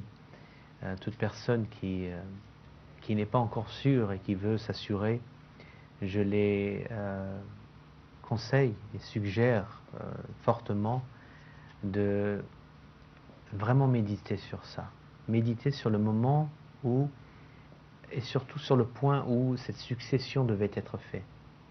Et si vous faites une recherche approfondie sur l'histoire de la succession du prophète, il est clair, il va être clair pour vous, que vous allez voir qu'en fait, que toutes les nuages qui voulaient couvrir ce soleil sont en fait simplement du flou qui ont été manipulés par des gouvernements politiques tels que les Omeyyades, tels que d'autres gouvernements politiques qui sont venus comme les Abbassides, pour simplement instaurer une religion étatique, pour mieux manipuler le peuple, en utilisant une religion simplement pour des fins politiques. La religion est une spiritualité qui englobe toutes les sphères et les besoins de l'être humain. Et durant l'occultation, notre responsabilité, c'est de connaître notre religion et de l'appliquer au plus possible. De l'appliquer au plus possible. Il y a une sœur qui avait posé la question, qui s'était convertie à l'islam véridique, et qui s'était dit, moi à l'époque j'étais sunnite, et je portais le foulard avec difficulté, le hijab, et j'avais entendu que lorsqu'on devient chiite, on n'est pas obligé de porter le hijab. Est-ce que c'est vrai ou pas? Est-ce que vous avez déjà entendu des questions similaires à ça de la part des sœurs, ou de la part, lorsque vous n'étiez pas encore chiite, que les chiites sont connus pour être beaucoup plus flexibles, ils font la taqiyya et ne portent pas le hijab? Est-ce que c'est quelque chose que vous avez entendu sur ça? Non. Franchement, je n'avais pas cette idée-là en tête. Évidemment, ce qu'on entend beaucoup enfin, quand on n'est pas dans l'islam véritable, qu'on entend beaucoup sur les chiites, et c'est une des accusations qu'on leur porte souvent, c'est la question par exemple du mariage temporaire, Ouais. qui est toujours présentée comme une perversion ou une sorte de fornication légale. Ouais. Donc c'est plutôt cet aspect-là que moi j'avais connu au départ, et avant évidemment de me rendre compte que c'était pas du tout ça dont il est question. Mais au niveau de la femme, non, je ne...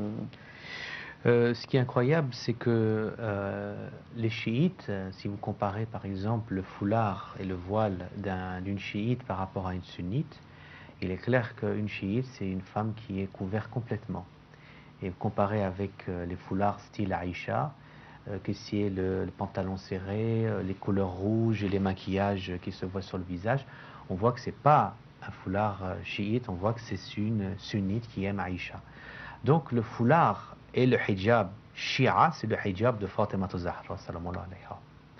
Maintenant, il faut respecter les lois locales. Donc si par exemple, vous vivez dans un pays qui est dictateur et qui interdit par exemple mettre de burqa, comme par exemple en Turquie ou dans certains autres pays, vous ne la mettez pas. Vous évitez d'aller dans des endroits publics. Mais le foulard shia, c'est un foulard qui suit vraiment la fille du prophète et les principes de la religion. Pour ce qui est pour le mariage temporaire, il est clair que le izdouaj muta'a ou muwaqqat, c'est le prophète Mohammed sallallahu alayhi wa sallam qui nous les a enseigné. Les sunnites, étant donné qu'ils ont le mariage temporaire, mais ils veulent un peu vider leurs complexes et leurs problèmes en essayant de couvrir leur vrai dogme en disant que voilà, les chiites, ils ont un mariage qui est style zina ou un style de prostitution.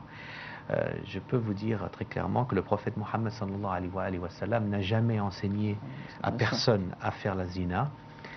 C'est un crime, un péché grave en islam, un péché très grave, et que le mariage temporaire, c'est un mariage qui est un mariage, soit un mariage qui prépare à la femme et à l'homme qui veulent se marier pour un mariage, un nikah da'im, un mariage permanent, de mieux se connaître. C'est-à-dire, elle peut retirer son hijab et ils peuvent se connaître pendant 6 mois, ils font ce mariage temporaire. Ou bien si par exemple une femme qui a beaucoup d'argent et qui a beaucoup de biens et qu'elle ne veut pas partager ses héritages en cas de divorce, alors elle fait un mariage temporaire de 99 ans. Comme ça, c'est un mariage à séparation. On appelle ça une séparation de biens. C'est dans le fiqh. Donc, mariage temporaire, ce n'est pas l'acte qui est relation maritale, comme les sunnites. Les sunnites, par exemple, cette secte, ils ont deux mariages. Un qui est pire que la prostitution, qui prennent la femme pour un objet. On appelle ça le mariage urfi et le mariage messiyar. Messiyar, c'est-à-dire c'est un voyageur qui trouve n'importe quelle femme et qui lui donne une somme, qui lui jette sur son visage. Il abuse d'elle et la laisse. Donc s'il y a des enfants, il ne prend aucune responsabilité pour ses enfants, ce n'est pas ses enfants, etc. Et la femme, elle a fait ce mariage, soi-disant islamique, temporaire, sous le nom de mariage messiyar et le mariage urfi. Nous condamnons ça, c'est une prostitution, c'est haram. Nous avons le mariage muta'a qui le prophète Mohammed sallallahu alayhi wa sallam l'avait autorisé et nous l'avait instauré pour que les gens et les peuples puissent se marier au plus facilité, sans problème, surtout dans le domaine financier. Et justement, par rapport à ça, c'est aussi un élément que j'ai découvert en rentrant dans l'islam véritable, c'est que j'ai vu que c'était une religion qui était au plus près de la nature de l'être humain et de ses besoins. Excellent. Et ça, c'est vrai que c'est assez impressionnant de voir que, alhamdoulilah, Allah subhanahu wa ta'ala, dans sa charia authentique, a donné énormément d'outils, de moyens à l'être humain pour s'épanouir conformément aussi à sa nature, pour ne pas être frustré, pour ne pas être dans des situations de blocage dans sa vie. Voilà, comme par exemple sur le mariage temporaire, actuellement, c'est très bien dans la jeunesse musulmane dans le monde entier que beaucoup de gens jeunes ou pas jeunes d'ailleurs, sont dans des situations de solitude ou de célibat, de divorce, etc. Et qu'ils ont beaucoup de difficultés à se marier. Donc, c'est-à-dire que dans le Alhamdulillah, l'islam de Ahl al-Bayt, il y a beaucoup plus de réponses aux besoins naturels et fondamentaux de l'être humain. Est-ce qu'en Algérie, qui est majoritairement sunnite, est-ce que vous pensez que la jeunesse suit vraiment les principes de Omar dans le sens qu'ils vivent dans l'abstinence totale jusqu'au mariage? Et est-ce que les mariages sont faits jeunes? Parce que vous savez que c'est recommandé de se marier le plus tôt. Bien sûr. C'est vers 18 ans ou 20 ans, c'est les meilleurs temps de se marier. Et que les mariages, bon, dus à plusieurs facteurs, se font très tard.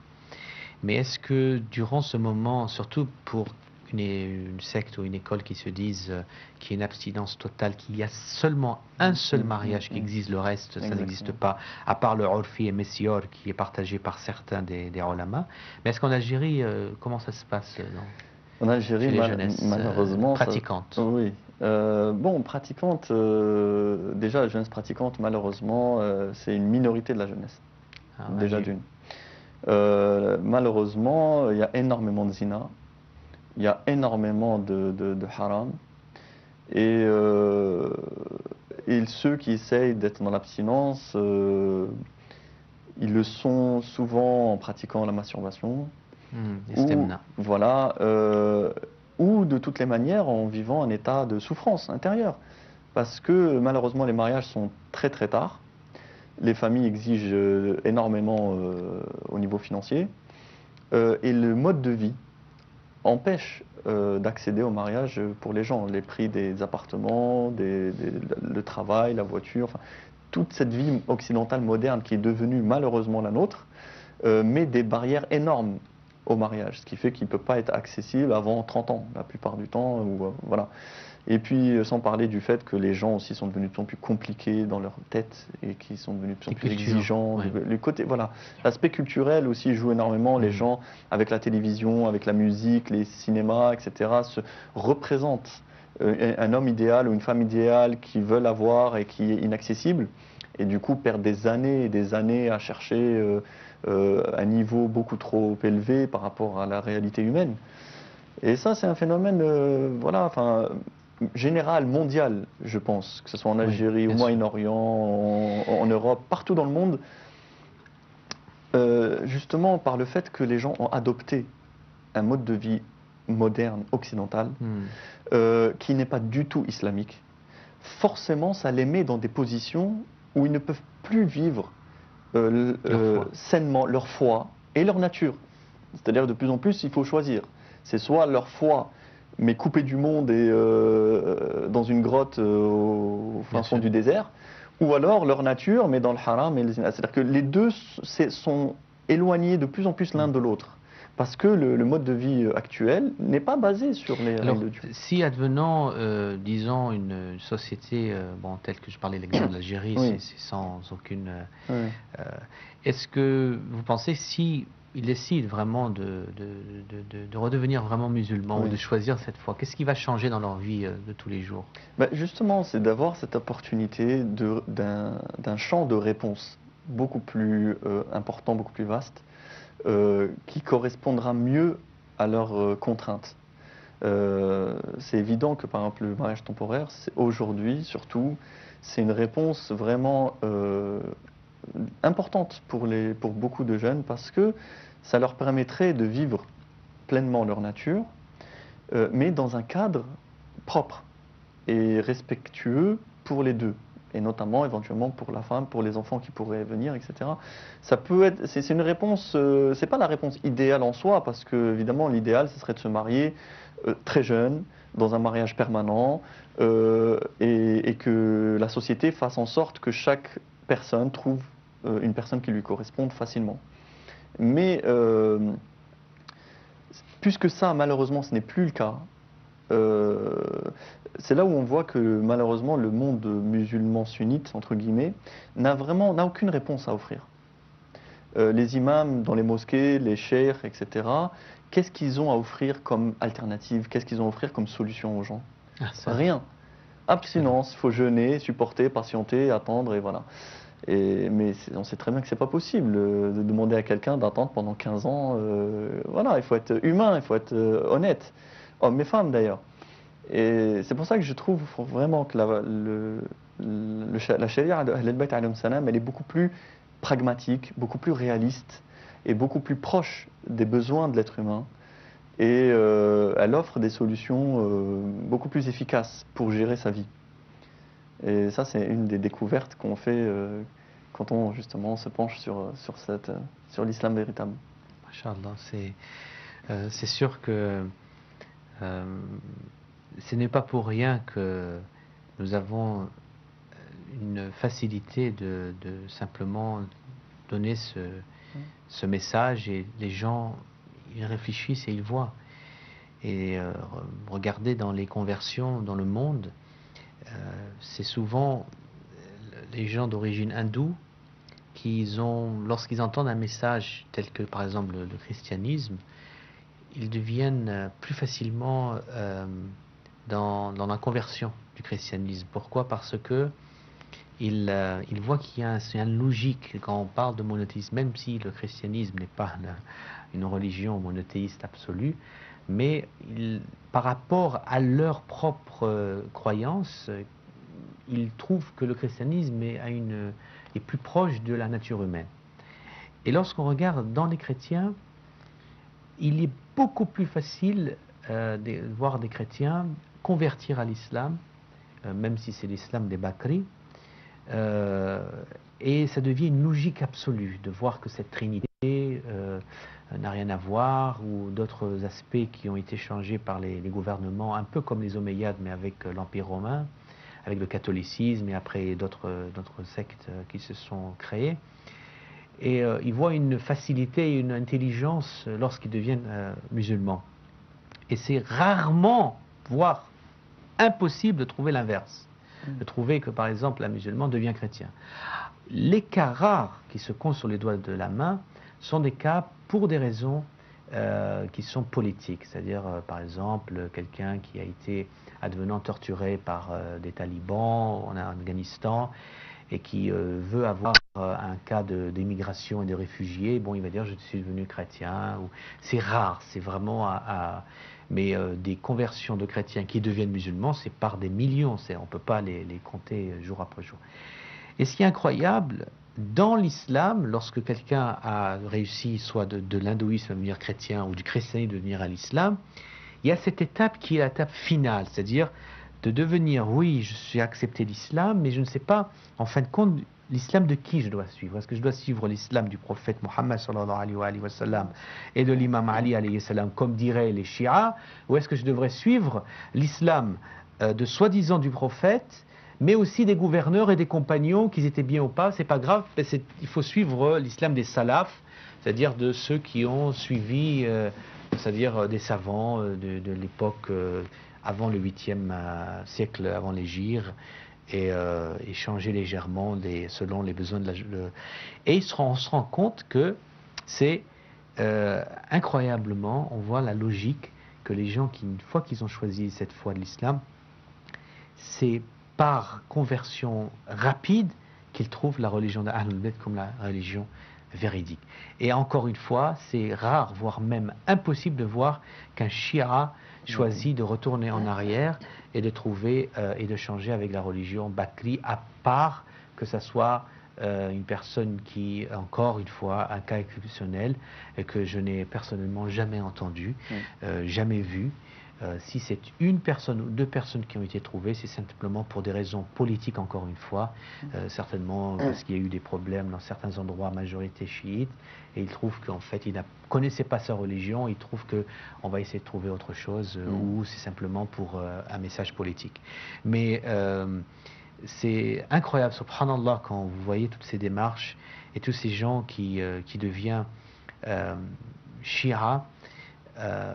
Il n'y a même pas besoin de faire le tablir, c'est-à-dire même pas besoin de faire la da'wa, pas besoin de frapper à la porte des gens pour demander est-ce que vous voulez connaître le chemin parce que c'est Allah qui décide qui veut guider, et cette guidance va venir des fois avec un petit détail, peut-être une chose. Et cette chaîne nous a permis, sans tsaqiya, sans aucune peur, de dire notre vraie croyance. Et c'est en allant au vif du sujet que nous nous rendrons compte qu'en fin de compte, les gens se réveillent plus facilement. Qu'utiliser par exemple une méthode de taqiyya, de peur, de dire non, nous sommes tous pareils, nous sommes tous des frères et sœurs dans la croyance. Il y a quelques petits détails, mais ce n'est pas grave. On ne peut pas aider et contribuer à la conversion des gens et d'aider à donner notre message. Parce que nous avons un devoir. Ce n'est pas le devoir de convaincre les gens à changer ou pas, parce que c'est Allah qui décide. Mais notre devoir, c'est de dire ce qu'on connaît et d'appliquer notre foi et de pouvoir apprendre, même si c'est 1%, même si c'est un grain de sable par rapport à l'immensité du savoir. Mais le fait de l'appliquer et de l'enseigner, nous prouvons que nous sommes des savants. Être savant, c'est l'appliquer et de l'enseigner. C'est pas simplement au nombre, c'est pas forcément au poids. Le poids est important, évidemment, mais et ça. Donc nous approchons pratiquement à la fin de notre émission. Est-ce qu'il y a un point que vous aimeriez, face à la caméra, parler avec les francophones, surtout qu'ils habitent à Paris, qu'ils habitent à Bruxelles surtout, et à Montréal, nous avons beaucoup de monde qui aimerait peut-être savoir, peut-être un message pour ce jour béni de Yom al-Ghadir Khoum. Non, enfin pas de message particulier, à part que évidemment j'invite tout le monde à essayer de faire l'effort de sortir du formatage qu'il a reçu, d'essayer de prendre du recul sur ce qu'il croit être vrai ou pas, et d'essayer d'avoir une démarche de recherche sincère. Parce qu'encore une fois, quand on a une démarche de recherche objective de la vérité, on ne peut que être gagnant. On ne peut absolument rien perdre quand on cherche la vérité. Et quand on est sincère dans ça. Et je pense que si on essayait d'avoir un petit peu cette démarche et ce courage de prendre du recul sur la formation qu'on a eue ou l'éducation qu'on a eue, et qu'on décide d'écouter autre chose, de lire autre chose, de réfléchir sur d'autres opinions, d'autres idées, une autre façon de voir, on peut facilement découvrir une vérité parfois on ressentait, mais qu'on n'avait pas voulu faire surgir. Voilà, je pense qu'il y a beaucoup de gens qui ont un potentiel de croyance correcte qui n'est pas exploité parce qu'il est couvert par tout un tas de barrières d'éducation et de tradition, et qui font qu'ils sont pleins d'a priori ou de préjugés sur, par exemple, la voie de Ahl al-Bayt alayhim salam. Et je pense que lorsqu'on fait un petit peu l'effort de se remettre en cause ou de prendre du recul simplement, et de dialoguer, d'accepter, de voir comment pense l'autre, sur quoi il s'appuie, quels sont ses arguments, je pense que beaucoup de gens vont découvrir que le chemin de Ahl al-Bayt alayhim salam, l'islam authentique, est quelque chose de profondément justement naturel. C'est ce que vous avez dit justement un instant, c'est que on se rend compte que c'est vraiment quelque chose qui coule tout seul, quelque chose de logique, de cohérent, de naturel, qui correspond à notre nature et à un raisonnement sain, un esprit tout à fait clair. Il n'y a rien de bizarre ou même si ça peut être complexe sur certains sujets, mais en tout cas on voit que le chemin d'Ahl al-Bayt alayhim salam est vraiment celui de la simplicité, de la logique, de la clarté, et voilà, et on modifie donc à partir de là son regard, et alhamdulillah on avance, et c'est ça finalement le but de notre existence. Je pense qu'Allah subhanahu wa ta'ala, il nous a mis sur terre précisément pour ce but, de chercher la vérité, de chercher à le connaître, de chercher à savoir qu'est-ce qu'on fait dans ce monde et quelle est notre destinée, quel est notre objectif, qu'on n'est pas là uniquement pour aller se lever le matin, prendre sa voiture, aller au travail, revenir le soir, regarder la télé et dormir. Au bout d'un moment, il faut se poser des questions sur sa vie, sur qu'est-ce qu'on fait ici, quel est le chemin à suivre, comment comment arriver au paradis, comment arriver le jour de notre mort en ayant accompli sa mission. Et donc je pense qu'il faut vraiment, Inch'Allah, j'espère que les gens vont de plus en plus, et je pense que c'est ce qui se passe, mais que ça va s'amplifier, auront cette sincérité, voilà, de chercher au-delà des apparences, au-delà de l'enseignement qu'on a soi-même reçu, en se disant que de toute façon on ne peut que être gagnant, on n'a absolument rien à perdre, soit on est convaincu, soit on n'est pas convaincu, soit voilà, ça peut, il n'y a pas d'objectif spécifique, c'est uniquement d'être dans une démarche d'ouverture et de recherche sincère. Voilà, je pense que Excellent. voilà, C'est exactement ça, c'est-à-dire dès ça que le vous message. avez une personne qui vous empêche à Voilà. faire cette recherche, qui vous empêche à étudier, sachez que Exactement. c'est un ennemi de Dieu. Exactement, Que ce exactement. soit n'importe qui. Exactement. Que ce D'ailleurs, soit, tout à fait. D'ailleurs, c'est ce que moi-même j'ai expérimenté. Au début de mes recherches, j'ai évidemment posé des questions à des imams sunnites en leur disant voilà, j'ai trouvé ça et ça, c'est bizarre. Peut-être je me suis en train de me tromper. Qu'est-ce que vous me dites là-dessus? Et effectivement, la réponse a toujours été non, il ne faut pas rentrer dans ça. C'est pas important. Il ne faut pas chercher dans cette direction. J'ai remarqué ça en fait, et ça m'a sauté aux yeux, et ça m'a encore plus confirmé que c'était dans ça qu'il fallait que je cherche, puisque justement on ne voulait pas que j'y aille. Parce que je me disais, si cette personne était dans le vrai, et de quoi elle a peur? Qu'est-ce qu'elle craint? Pourquoi elle ne rentre pas dans le débat et qu'elle apporte des réponses à la hauteur? Et la plupart du temps, c'est justement, on pousse les gens à ne pas chercher, à ne pas dialoguer, à ne pas réfléchir. Et c'est vraiment ça qui m'a montré que ça ne va pas. Si on me dit ne cherche pas la vérité, elle ne peut pas être là, ne cherche pas dans ça, j'ai senti que c'était dans ça qu'il fallait que je cherche. Et alhamdoulilah, je me suis rendu compte que c'était exactement ça dont on voulait me priver. Et je pense beaucoup de gens, voilà, il ne faut pas avoir peur en fait, c'est tout. Il ne faut pas avoir peur de. Alhamdoulilah, quelqu'un qui cherche vraiment Allah, subhanahu wa ta'ala, qui cherche la vérité, Allah il ne va pas le laisser tomber. Il ne va pas le perdre volontairement et s'amuser à le voir dans un labyrinthe sans issue. C'est pas possible. Allah subhanahu wa ta'ala, il veut se montrer, il veut se manifester, il veut qu'on le connaisse, il veut qu'on aille vers lui. Donc, si on le fait sincèrement, il ne peut que nous faciliter le chemin et que nous faire comprendre.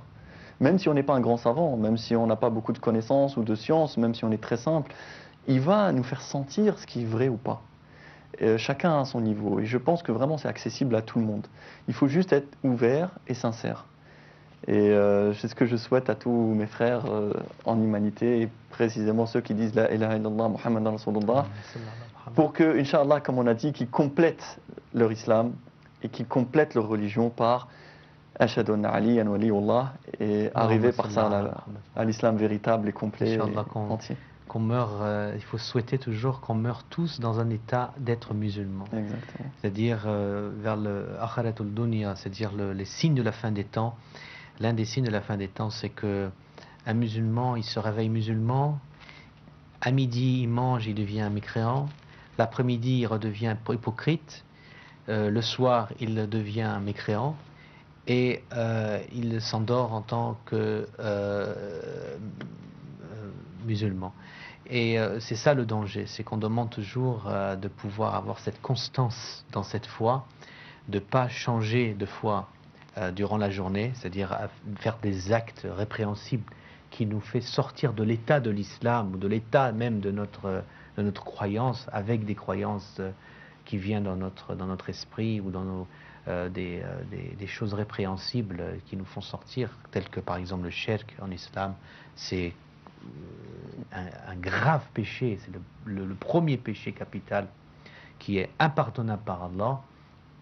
Et d'autres choses, l'une des choses qui est liée avec le shirk, c'est l'oppression. L'oppression, c'est un genre de shirk, parce que le shirk est divisé en plusieurs catégories. Et c'est toujours demandé, c'est ce que je demande souvent lorsque je m'endors le soir, qu'Inch'Allah, si c'est mon dernier sommeil, que je sois en état, que je vais me réveiller dans cet autre monde parallèle qui est de ce monde, mais un autre monde, pour arriver au barzakh en tant que musulman.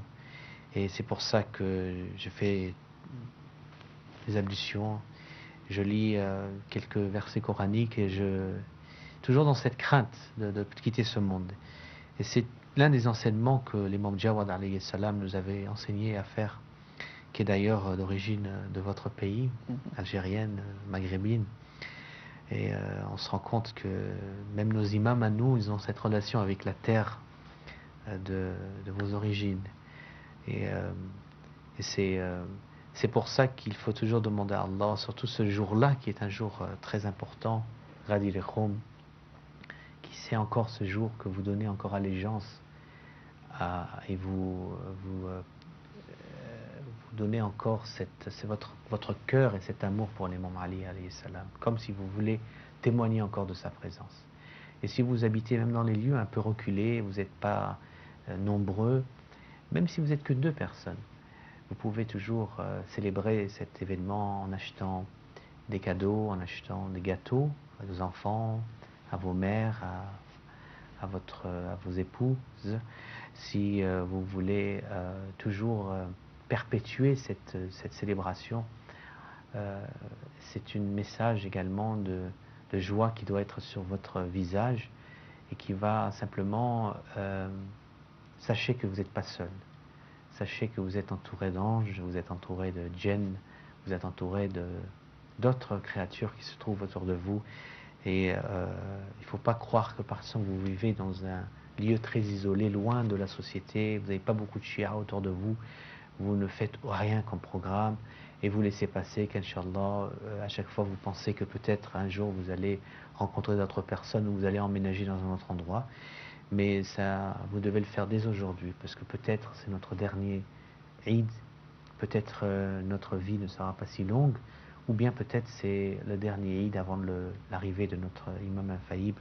Donc il faut profiter des moments présents et faire la Eid, même si vous n'êtes que 2, comme si vous êtes une centaine de personnes.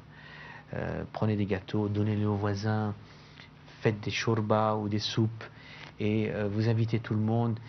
Même si ce n'est pas forcément pour donner ce message que les gens vont dire pourquoi vous dites bon c'est pour Ghadir Khoum, il y a des gens peut-être qui vont l'entendre, d'autres qui ne vont pas l'entendre, mais au moins vous perpétuez complètement cette joie que les amoureux de Ahlul Bayt faisaient à l'époque de l'imam Ali alayhi salam. En fait vous suivez cette sunna, c'est pour montrer encore une fois votre amour en pratique. Et Inch'Allah que j'espère que ce sera pas notre dernier Eid, mais ce sera notre dernier Eid avant l'arrivée de Sahib al-Zaman al Sharif, Inch'Allah. Et je vous remercie énormément d'être venu ici. C'est moi qui vous remercie de m'avoir accueilli.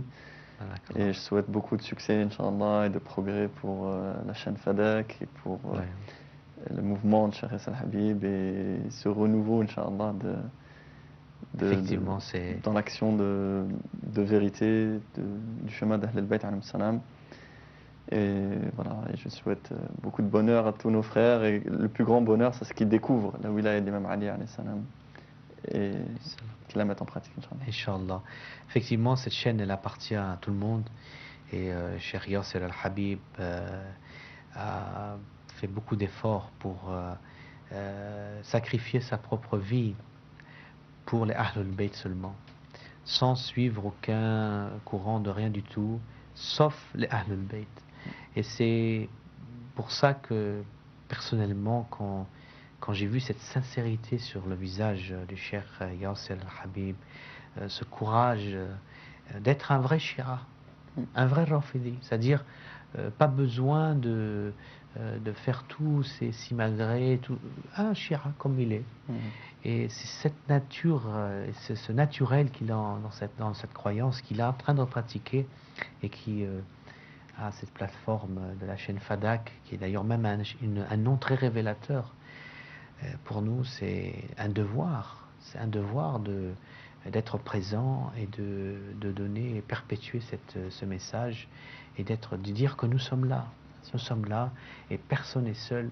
Et si toute personne veut connaître plus, on leur demande de retourner dans les sources d'Ahlul Bayt et de ne suivre personne, même celui qui se dit Shia, mais qui veut les empêcher d'étudier, qui veut leur occuper l'esprit à faire autre chose que les études. C'est clair.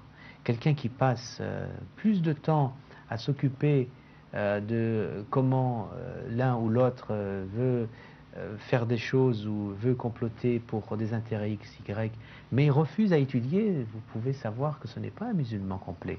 Ce n'est pas un musulman complet, c'est quelqu'un simplement qui utilise la coquille de l'islam pour faire autre chose. Simplement parce que peut-être certains pensent que le vêtement de l'islam leur donne un prestige, leur donne un respect particulier. Alors ils utilisent cette influence et ce pouvoir de ce vêtement pour pouvoir avoir plus d'influence à faire d'autres choses qui ne sont pas dans les enseignements des Ahlul Bayt. Et certains, on dirait qu'ils ont un wikala, c'est-à-dire ils ont une procuration des Ahlul Bayt, alors ils disent que les Ahlul Bayt ont dit et ont eu l'intention de faire. Comme si, par exemple, ils sont devenus des représentants. Je parle, ça peut être des Muhammad, mais ça peut être des gens normaux, qui disent Ahlul Bayt, c'est comme ça. Ce n'est pas par procuration. Nous, on doit toujours se retourner aux sources, telles que nous faisons, tel que le Cheikh Yasser al-Habib nous a toujours montré et toujours été présent à faire ceci. Et Inch'Allah, la vérité éclatera de lumière sur l'humanité très prochainement, en ayant cette constance, parce que beaucoup disent, on dirait que cette chaîne est très minoritaire, on dirait que vous êtes par exemple, comme si c'est une chaîne qui est un peu spéciale par rapport aux autres. Sachez que, étant donné, comme pour les Omeyyades, comme ils avaient le pouvoir politique, ils avaient ce pouvoir politique pour pouvoir quoi faire, pour pouvoir expandre leurs fausses croyances. Et c'est par ce pouvoir, par cet argent, par toute cette organisation, que vous pouvez faire croire n'importe quoi à n'importe qui, étant donné que c'est l'État ou c'est quelque chose de très grand qui sont en train de promouvoir une croyance. Ils peuvent même vous faire croire que les arbres sont Dieu, ou que les arbres sont magiques, ils vous feront croire. C'est pas exceptionnel. Et lorsqu'un État utilise la coquille du chiisme, des États, avec ce pouvoir qu'ils ont d'argent, ils peuvent montrer la version qu'ils veulent. Il n'y a aucun problème. Et ils peuvent faire croire qu'ils ont le monopole et le reste, c'est en fait rien du tout. Mais c'est ça la chose, c'est que Allah, il laisse les gens monter. Ça c'est dans les hadiths de l'imam Ali alayhi salam, qui dit que Allah laisse les gens monter très haut. Il les laisse gonfler, arrogance. Quelqu'un d'ignorant devient arrogant. Et il le laisse monter, monter, monter. Et même, c'est comme si Shaitan, il a une facilité de le tirer en haut. Et lorsqu'il est bien en haut, il le lâche. Et il s'écrase tout seul. Il s'écrase tout seul, c'est-à-dire au degré qu'il s'est augmenté de force, au même degré, il se fera humilier. Allah, il est satar al-uyub, il cache les défauts d'autrui, seulement si nous avons l'intention de se rapprocher de lui et que fermement nous l'aimons et nous sommes constants. Mais quelqu'un qui veut utiliser le nom de la religion, il n'est pas en train de jouer avec sa propre personne, il est en train de jouer sur la vie d'autres, plusieurs personnes. Et c'est pour ça que c'est un danger de personnes qui croient qu'en fait, ce que les grandes personnes qui ont un monopole disent que c'est la vraie religion, nous, on n'est pas là pour juger qui est vrai ou qui est faux, seulement si c'est par comparer avec nos textes et nos corpus. On compare. Le jour où peut-être il y a une chose qui est dite, qui est à l'encontre des corpus, là, on dira oui, c'est vrai, c'était faux. Mais jusqu'au jour d'aujourd'hui, aucun des savants, aucun garantit, que ce soit chiite ou sunnite, nous ont montré une preuve que ce qui a été dit est faux. D'ailleurs, dans les ulama shia, nous sommes même encouragés. Et nous avons les félicitations et les encouragements spirituels et de doigts de continuer ce chemin à simplement défendre le chiisme, défendre Fatima Zahra, salam alayha, et toutes les oppressions que les Ahlul Bayt qu'ils ont eues. Simplement dire ce message. Et on demande simplement ça. Bien sûr. Il n'y a rien d'autre par derrière. Il n'y a pas de choses à dire qu'il faudrait que les gens s'isolent ou que les gens pour trouver, comme a très bien dit le frère Issa, ce n'est pas quelque chose qu'il faut s'écarter de la société pour pratiquer sa religion. Il faut être avec les gens, avec les peuples, vivre avec les gens. Et c'est comme ça qu'on peut mieux connaître sa religion.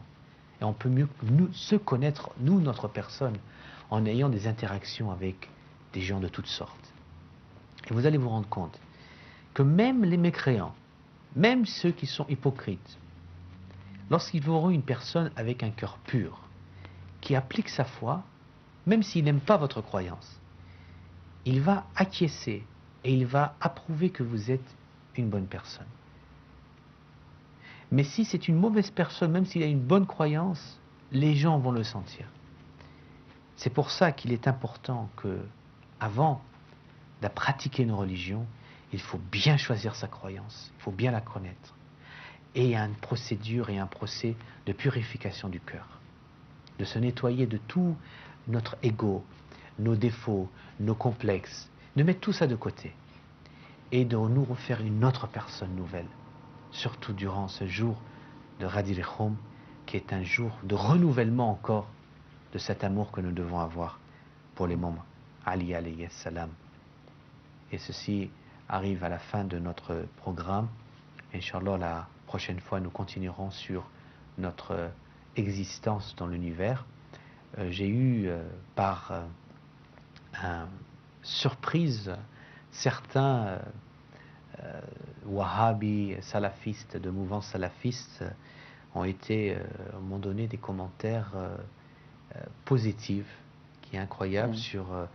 je devrais avoir peur même, parce que avoir des commentaires des nawaseb, c'est positif, ça fait un peu peur, mais apparemment, ils ont dit que l'émission sur l'existence de l'être humain dans la place qu'il a dans l'univers a été bonne, et il voulait avoir donc la suite, donc c'est incroyable. Inch'Allah, on continuera cette partie prochaine, la prochaine fois, et je vous remercie encore. Merci à vous. De votre présence. Inch'Allah, on vous aura très prochainement. Est-ce que vous nous donnerez l'honneur d'être sur place? Inch'Allah, j'essaierai. Inch'Allah. Merci beaucoup. Je vous remercie énormément. Merci. Et sur ce, à très bientôt. Que n'oubliez personne dans vos doigts. Si vous êtes à l'heure de Maghreb, ici à Londres, c'est l'heure de Maghreb, nous demandons de ne pas oublier surtout les orphelins, surtout ceux qui sont démunis, qui ont des problèmes économiques. Il faut toujours avoir cet esprit qui est l'esprit d'entraide entre les frères et entre les sœurs. À très bientôt. Merci de nous avoir suivis.